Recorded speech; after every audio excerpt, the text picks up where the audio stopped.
After 7 months in Ukrainian hands, the town of Sudzha is apparently Russian once more. Moscow's forces here are on the march. Kyiv's incursion appears almost over. For Vladimir Putin, a proud moment. On a visit to Kursk region, the commander-in-chief was the commander in camouflage, and there was no talk of a ceasefire. Quite the opposite. He wants to press home Russia's advantage.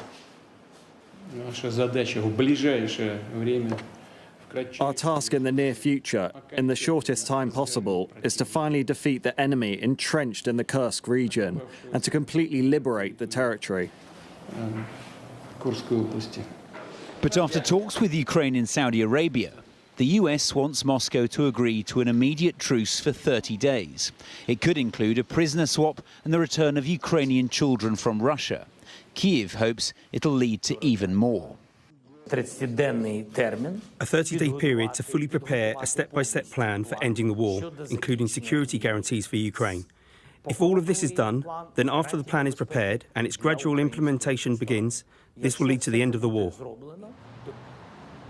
But agreeing to a deal that others have come up with is not how the Kremlin does business. Vladimir Putin likes to be the one in charge.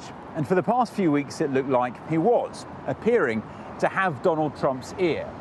But now, all of a sudden, he's on the receiving end of the American president's demands. And his agreement on this ceasefire deal might depend on what else is being tied to it.